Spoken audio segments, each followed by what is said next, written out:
everybody, welcome to my page. I wanted to do a really quick video over how I went vegan. I get this question a lot. Food and how it was being processed, and certain things had also changed. At the time I didn't know why it tasted weird, but now that I'm older and done some research and they constantly have articles out about these things, I'm more informed. So now I understand why I started to lose that craving and that taste for meat. So the first thing that I would say with going vegan is start very slow and do this at your own pace. Going vegan is not a race. I had to make in my mind a mental note. Is this a temporary or permanent change in my life? Well, in the process of me going vegan, let me say that, because like I said, it didn't happen overnight. I stopped eating red meat and pork over 7 years ago. So right around the time that I was 21, I just stopped eating red meat and pork. I was tired of it. I was tired of how I felt afterwards, and I think that more so has to be the thing that you decide in your mind that you're over it, like you're tired of feeling bloated. That was me. When I would eat meat, especially red meat, I felt my stomach was tight, like it wasn't digesting properly. It didn't feel like it was a chore for me. So I cut out red meat 7 years ago.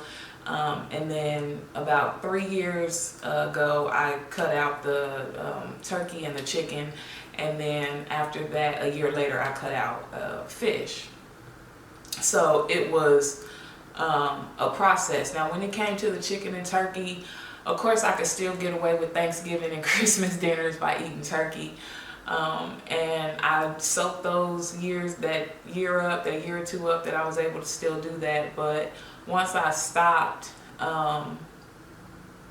it was so much, it was just a relief off of my back. Becoming vegan is more so about the things that you eliminate that creates waste and a problem for the world.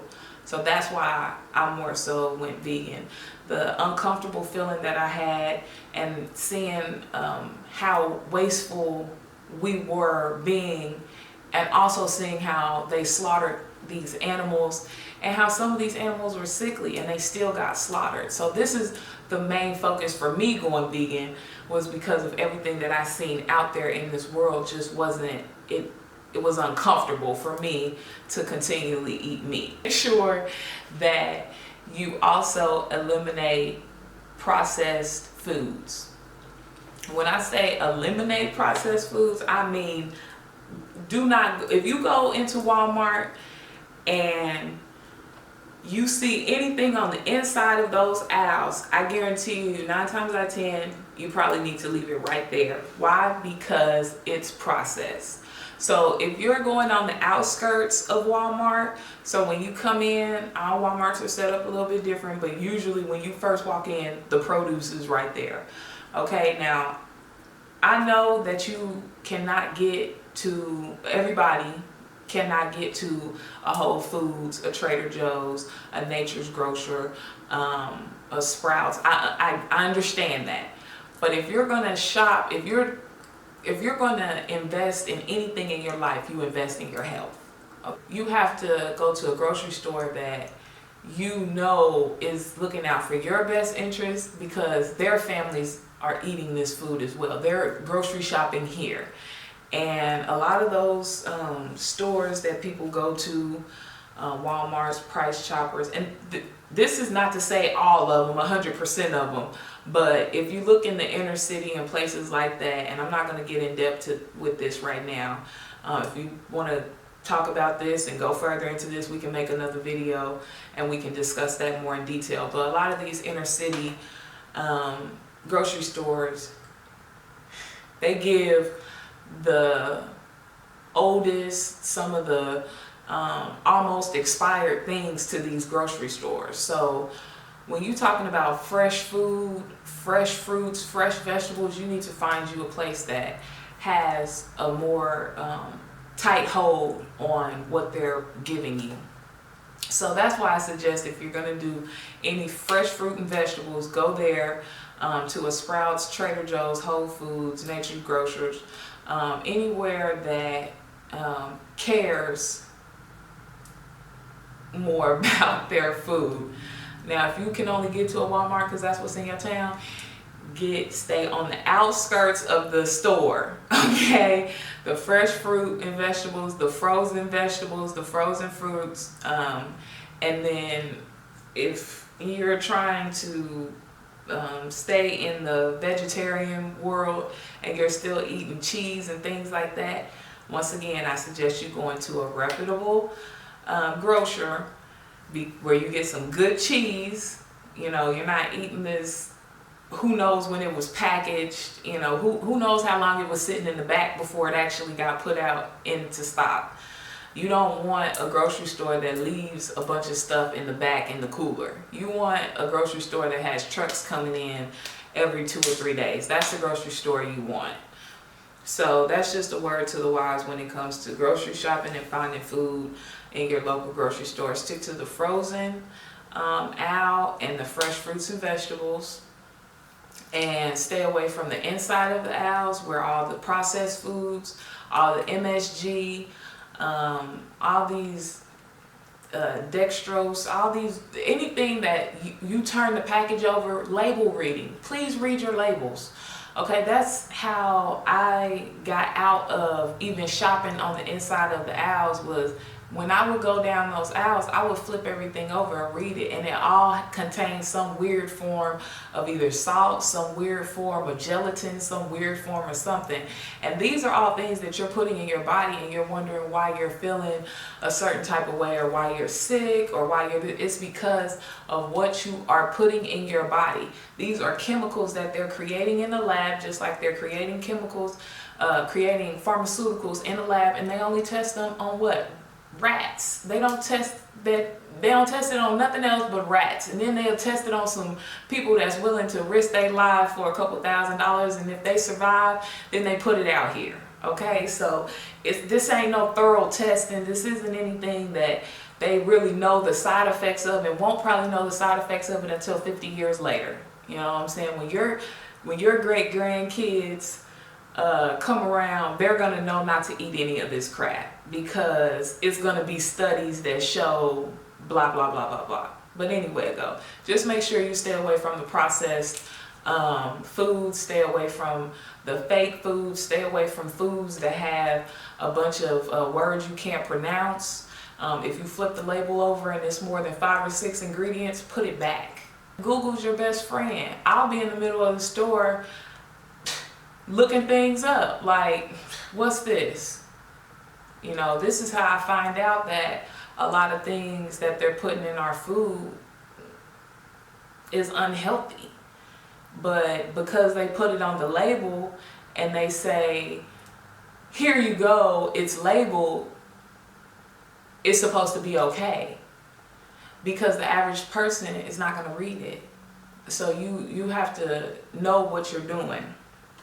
Now, even with the eating on the outside of the grocery store, you also need to make sure that you watch the fast food. People watch the fast food. Okay? Anytime somebody will give you a burger, a chicken nugget, a Frosty, some fries, and an order of cookies for $5, you need to stay far away from that. Because if you do the math on how much that stuff is, you mean to tell me all this stuff is less than $1?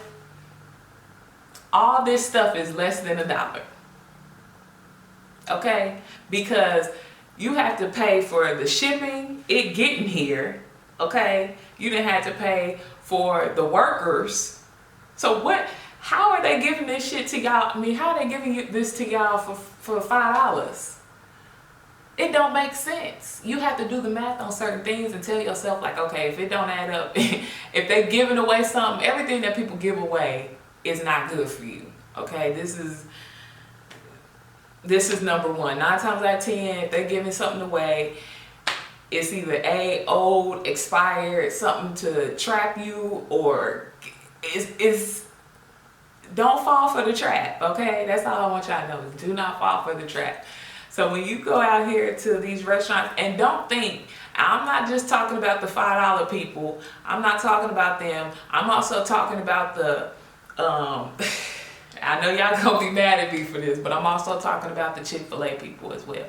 Because y'all love them chicken sandwiches and stuff, but that stuff got MSG in it too. That's why y'all love it so much. That's why it's so addictive. That's the same thing like Chinese food. The reason why you love it so much is because of the soy, the MSG that they put in the food.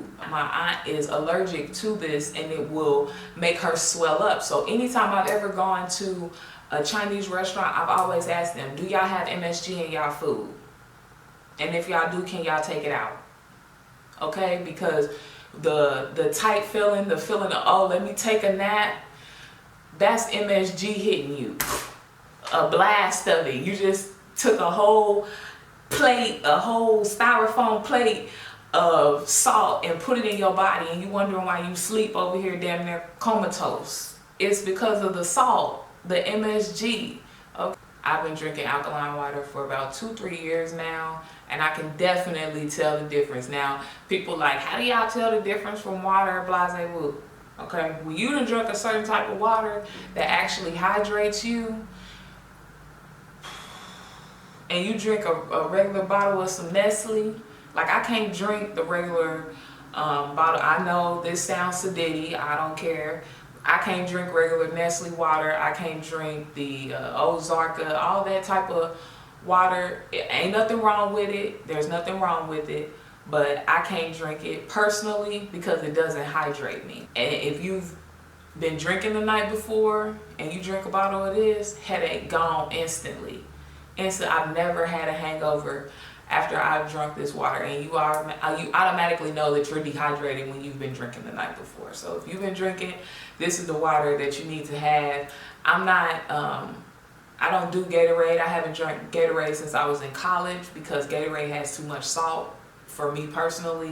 It has too much salt for mostly everybody, but if you out there working out and you're sweating, you got to put that back in you. So that's okay to drink, but I know people that will drink Gatorade morning, noon, and night, and that's just not healthy because the sodium in it is crazy. Once again, turn the bottle over, look at the bottle, you'll see exactly what I'm talking about.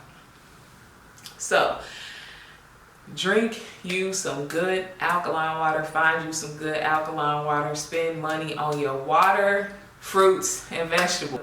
Prebiotic and a probiotic.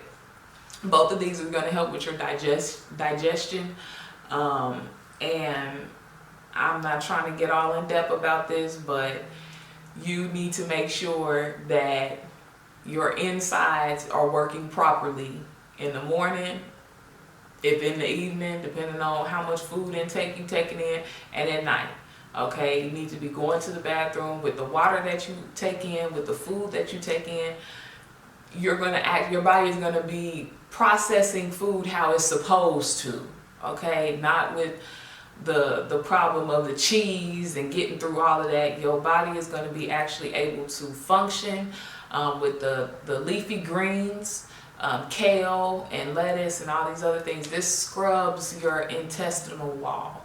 Okay, so you're going to get cleaned out, your body's going to feel better, and so that prebiotic and that probiotic makes it extremely easier for you in the end. So just make sure that you have that in your system. I personally have used the 7-day purely inspired 100% 7-day cleanse by Senna, and it's also with acai berries and apple cider vinegar and active probiotic. It's really good. I used that when I was still in transition. And I was feeling a little bit kind of sluggish, and I was like, I must have some leftover meat still in my system because I'm moving slow. So I took that detox, and it actually has helped. It helped with my energy, and it also helped with more mental clarity.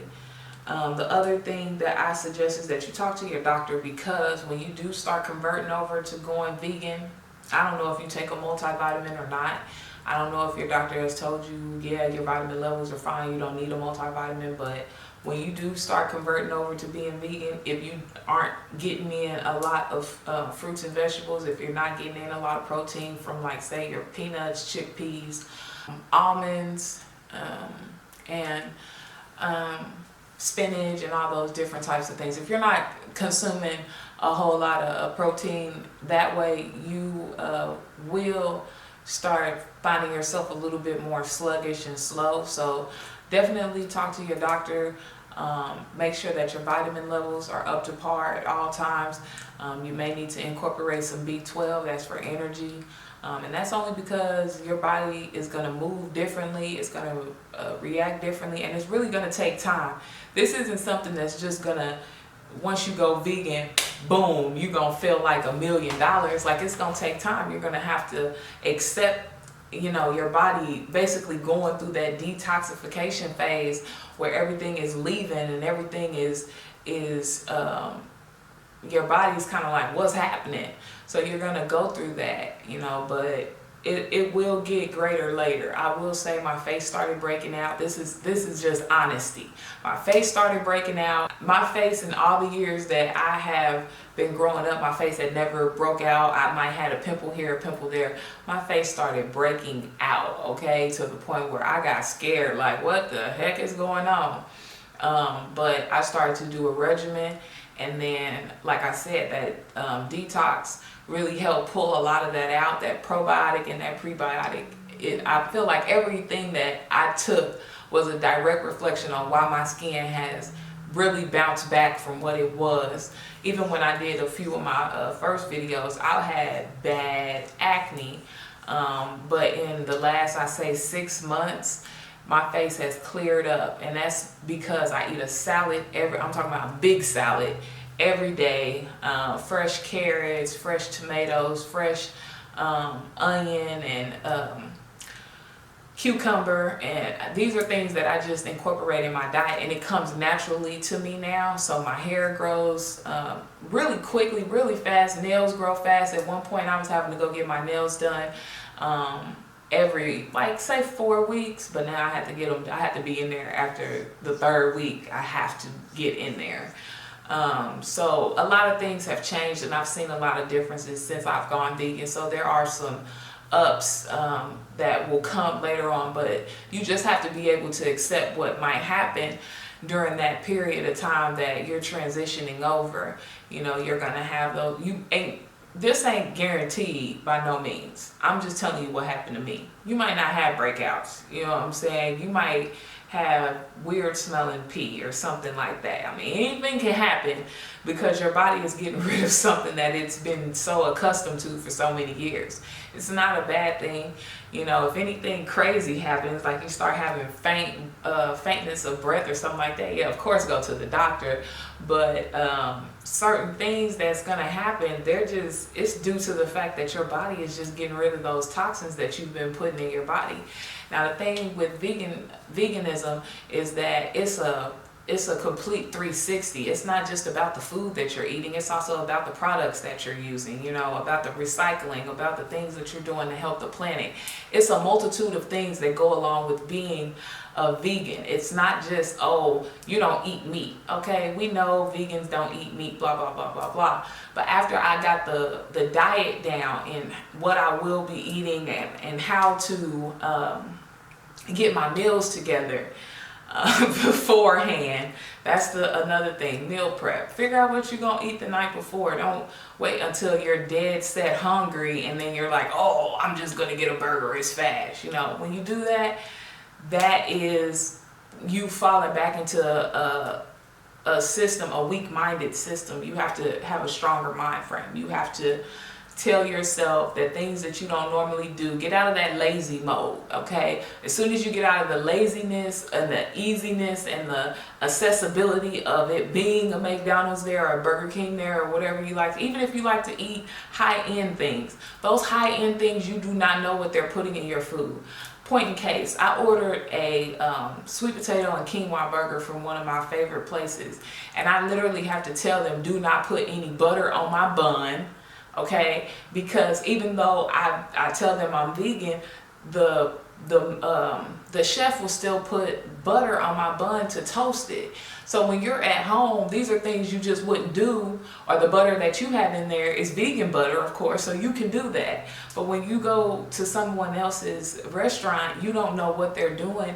And to be so picky, I understand you're paying for your food, but I'm just one of those people to where if I gotta ask for 5 or 6 different things, I'm just gonna get a salad, because I don't have time to be telling you, okay, take this off, add this, switch this around, move this around, fry this on meat. I don't even want to have you back there confused on how to make my food, because at a point where you're going to get an attitude and my food might not come out correct. So I don't have time for that.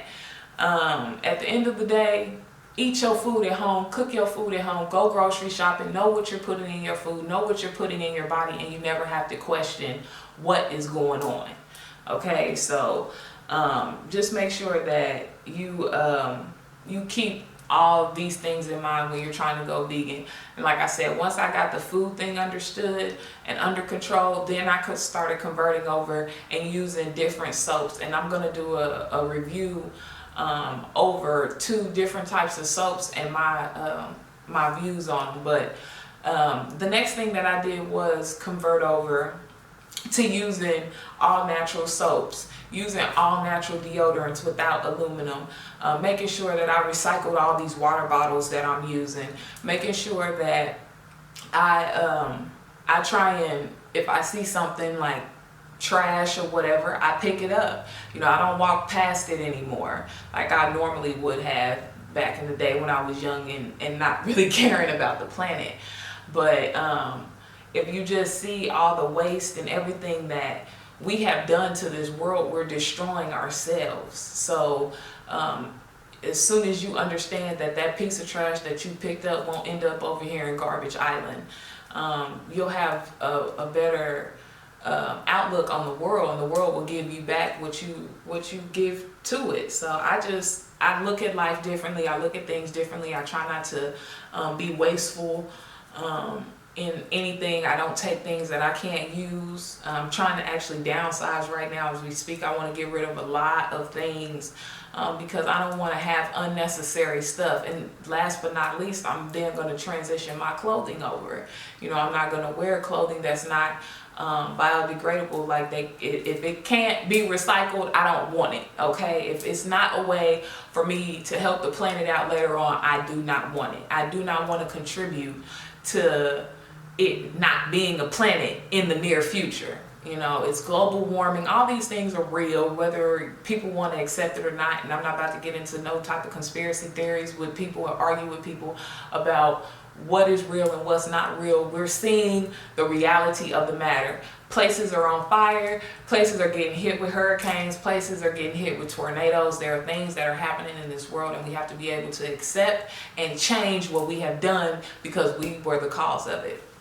So at the end of the day, going vegan is more than just eating clean, eating healthy, not eating meat. It's not about that. It's more than that. That's just an intricate part to being vegan. It's very important, but it's not the full basis of it. So just make sure that you take baby steps in going vegan. A lot of people don't like to accept the fact that you're going vegan. Like, oh man, come on, man.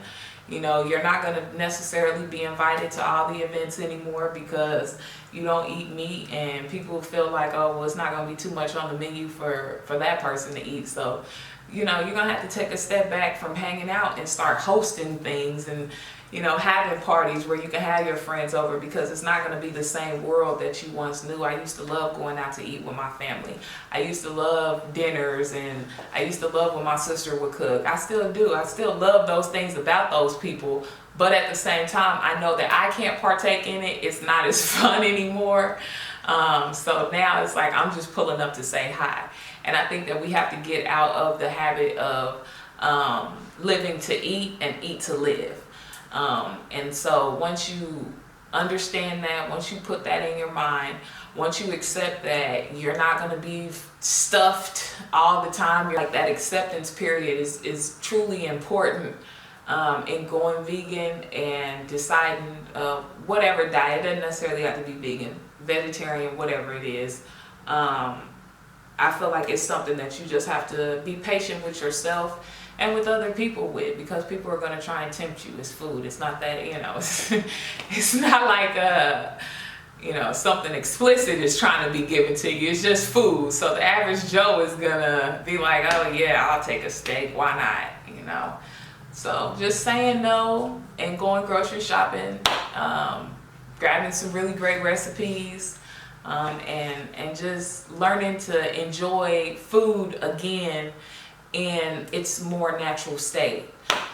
So that's all I have for you guys. If you have any questions for me, please feel free to drop a message below. I'm usually really good about answering messages in a timely fashion, but don't hesitate to email me if I don't get back to you fast enough. What else do I have? Make sure you follow my Twitter, Land of Almond Milk and Agave. And I think that's it. Like I said, if you have any questions, feel free to message me, and you guys have a wonderful day. Peace and love.